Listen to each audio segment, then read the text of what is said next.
Do you hate coming in the middle of a movie? Well, you sort of are. Because this is part two of the Bordeaux debate. Uh, if you missed part one, uh, don't worry about it. But I don't want you to not understand part two. All you need to know is in the Bordeaux region, there are rivers running through it, and that you have a left bank and a right bank. In the left bank, it's more, the starring role is Cabernet Sauvignon, and in the right bank, it's Merlot. So this way you'll understand more what's going to happen at the rest of the movie. So go enjoy how we meet the movie star wines, and you decide whether there's good value in Bordeaux or not. Cheers, here we go.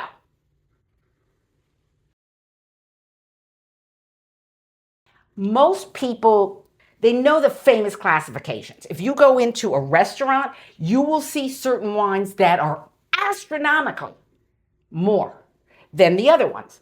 These are not the wines that if you were in Bordeaux, if you went to a restaurant and they put a carafe of wine on your table and you're going to say, I love this. Okay, they are not putting any of these exceptionally expensive wines on your table, but you loved this wine. So you now know you don't need to go stratospheric. Now, the absolute top of the list, the ones that some people are saying, well, that's just ridiculous. They are the Bordeaux wine official classification of 1855. And the only way that they made this was because it was a World's Fair, and these were the most expensive wines at the time. And you're going to say, well, wait a minute. Well, I like them? I don't know if you have. I don't know. But that's the ones that people think of when they think of the really expensive wines. In order for me not to read them really quickly, I'm going to have them on screen, either here, somewhere, there, and the same ones that were in 1855 are the same top ones now, except for one exception, but that was a whole political thing. And that is really going down a rabbit hole. Most of those bottles are investment bottles. They are trophy wines. The average person is not going to a store and saying, what do I have for dinner? I guess I'll have a Chateau Margaux. No, I mean, there are some, though I don't socialize with these people. If you want to invite me over to dinner so we could discuss this, sure, you pay. But however, if you see, these are trophy wines and they are investment properties. Here, outside of a liquor store, wine store, in Bordeaux, is this sign. I was in Bordeaux, and this is in Saint-Emilion, right bank.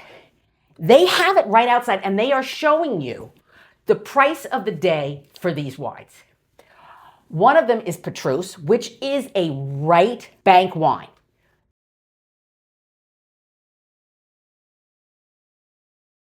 However, I do know that Petrus, which is in that list, is probably one of the most expensive wines in Bordeaux. It is in Saint-Emilion. It is almost always 100% Merlot. I've never had Petrus. But what is really wild is if you want to try it and you happen to have a spare $84,999, Costco has it online and you could get 11 bottles of various years.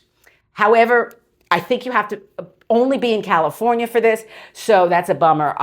Most of us will have to pass. For those of you in California, let me know if this is of interest to you. Okay, but we are now talking, those are trophy wines. I can't blame certain people or wine fans for being excited by what I consider movie star wines. These, seeing a movie star on the street, oh, wait, I saw so-and-so. These are the ones that you just get a kick out of, the fact that you've ever had them or been there. Full disclosure, I have been to Chateau Lafite Rothschild or Rothschild. Many times people just call it Chateau Lafite. Makes it easier. I was on a river cruise in Bordeaux, and this river cruise, I'm not telling the name, and no, it was not Viking. It was supposed to have everything included.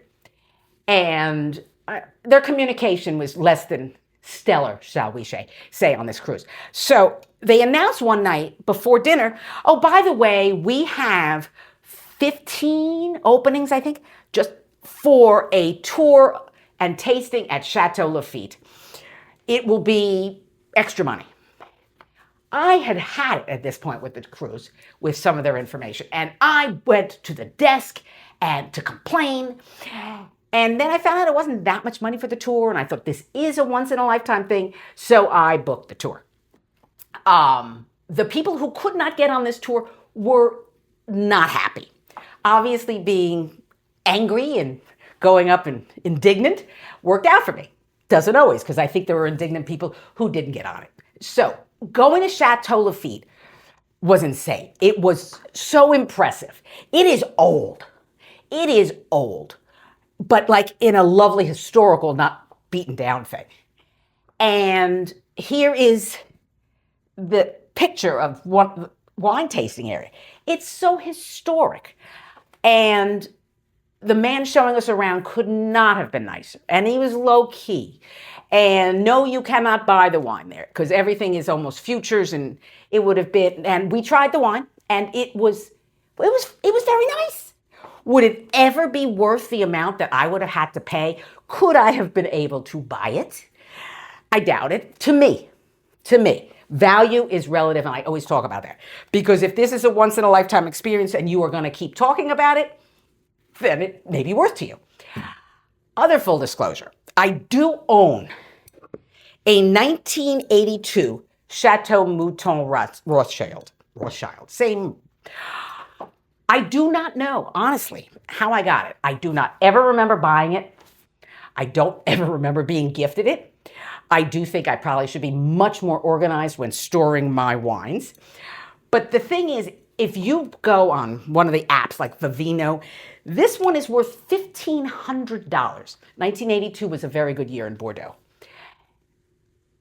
Would that ever be worth it to me? I don't know. I get a lot of mileage, as I say, from telling people that I own this. But make a note in the comments whether you think I should drink it, invite you over to drink it, or whether I should just keep talking about it. Because there are people who are adamant, oh my God, you have to drink that. And then the others who feel like I do, like, I can't imagine any wine being worth that to me. That would be such pressure to feel like, well, I better enjoy this because it's expensive.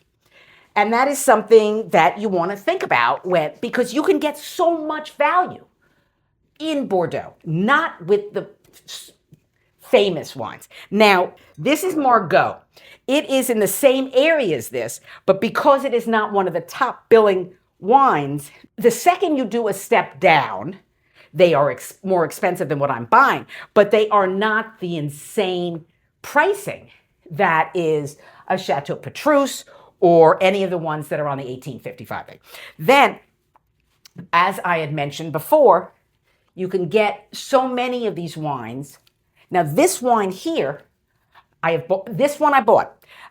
This is a Bright Bank wine that it's two different vintages. My husband and I went to a tasting and we did not agree on which one we preferred. So we bought both and then we brought it home. And at one point, we will do a tasting with friends and see who prefers what.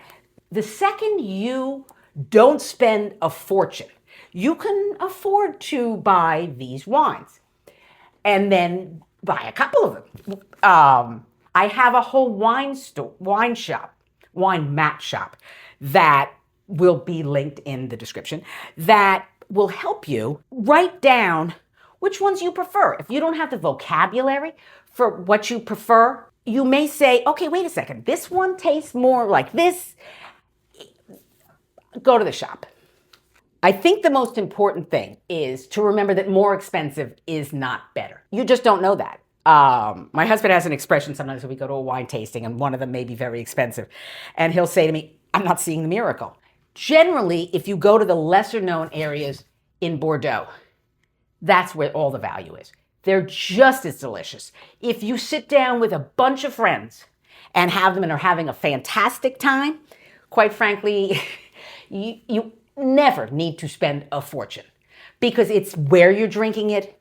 Are you having fun drinking it? You want to have a great experience with wine. Wine should always be an addition to your life.